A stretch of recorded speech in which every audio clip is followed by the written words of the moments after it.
DK Shaikh sir. DK Shaikh हे धाराशिवमधून आलेले कवी आहेत. मराठी दखनी भाषेतून लेखन करणारे कवी, गीतकार, लेखक, अनुवादक. 10 कविता संग्रह, 4 वेळा विद्यापीठात त्यांच्या अभ्यासक्रमात लागलेल्या कविता, असा बहुआयामी व्यक्तिमत्व DK शेख सर. हजलचं नाव आहे तुझ्यामुळे. असते काय ते प्रेम कळाले तुझ्यामुळे. असते काय ते प्रेम कळाले तुझ्यामुळे. डोक्यावरचे हे केस गळाले तुझ्यामुळे. डोक्यावरचे हे केस गळाले तुझ्यामुळे.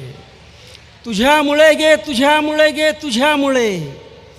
तुझ्यामुळे गे, तुझ्यामुळे गे, तुझ्यामुळे. या चेहऱ्यावरचे हास्य पळाले तुझ्यामुळे. असते काय ते प्रेम कळाले तुझ्यामुळे. डोक्यावरचे हे केस गळाले तुझ्यामुळे. पोस्टपेड मोबाईलचे बिल आज मिळाले. पोस्टपेड मोबाईलचे बिल आज मिळाले. लाखाला घर माझे जळाले तुझ्यामुळे. लाखाला घर माझे जळाले तुझ्यामुळे. असते काय ते प्रेम कळाले तुझ्यामुळे. खरे सांगतो पूर्वी कधी मी रडलो नव्हतो. खरे सांगतो पूर्वी कधी मी रडलो नव्हतो. या डोळ्यांचे आभाळ गळाले तुझ्यामुळे. या डोळ्यांचे आभाळ गळाले तुझ्यामुळे. असते काय ते प्रेम कळाले तुझ्यामुळे. घरभर माझ्या ढीग साचला रद्दीचा.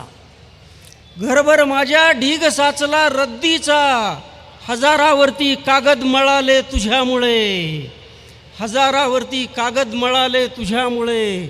असते काय ते प्रेम कळाले तुझ्यामुळे. हे सोंग पाहुनी माझे भुंकू लागली कुत्री. हे सोंग पाहुनी माझे भुंकू लागली कुत्री. हे मजनूचे बक्षीस मिळाले तुझ्यामुळे. हे मजनूचे बक्षीस मिळाले तुझ्यामुळे. असते काय ते प्रेम कळाले तुझ्यामुळे. खडतर असते मने परीक्षा प्रीतीची. खडतर असते मने परीक्षा प्रीतीची. 100% खरे कळाले तुझ्यामुळे. 100% खरे कळाले तुझ्यामुळे. असते काय ते प्रेम कळाले तुझ्यामुळे. शेवटच्या ओळी. माहीत नव्हती मला आजवर मधुशाळा. माहीत नव्हती मला आजवर मधुशाळा. शाळेकडे त्या पाय वळाले तुझ्यामुळे.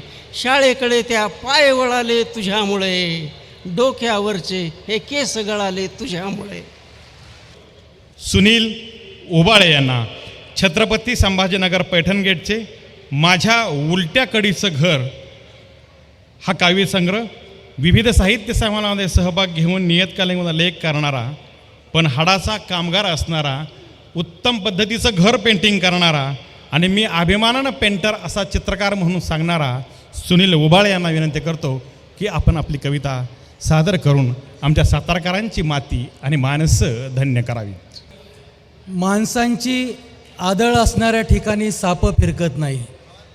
माणसांची आदळ असणाऱ्या ठिकाणी सापं फिरकत नाही. सापांची बिळं उद्ध्वस्त करून माणसं राहू लागलीत. कदाचित हेही एक कारण असू शकतं. माणसं विषारी होण्यामागचं कदाचित हेही एक कारण असू शकतं. हां, सरळ कविता आहे की लोक भलेही लपवून ठेवू द्या सोनं टाळेबंद तिजोरीत. म्या खेळत्या वयात भाकरीचे तुकडे लपवून ठेवले होते उद्याची उपासमार टाळण्यासाठी. लोक भलेही लपवून ठेवू द्या सोनं टाळेबंद तिजोरीत. म्या खेळत्या वयात भाकरीचे तुकडे लपवून ठेवले होते उद्याची उपासमार टाळण्यासाठी. ती भाकर पाऱ्यासारखी निष्ठत राहिली आणि मी मोठा होत गेलो तिला पकडता पकडता. ती भाकर पाऱ्यासारखी निष्ठत राहिली आणि मी मोठा होत गेलो तिला पकडता पकडता. तिला पकडता पकडता हसणे रडणे राहून गेले. तिला पकडता पकडता खेळणे कुदणे राहून गेले आणि माझा विश्वास उडून गेलाय. शून्यातून जग घडविणाऱ्या माणसांवरचा माझा विश्वास उडून गेलाय. धन्यवाद.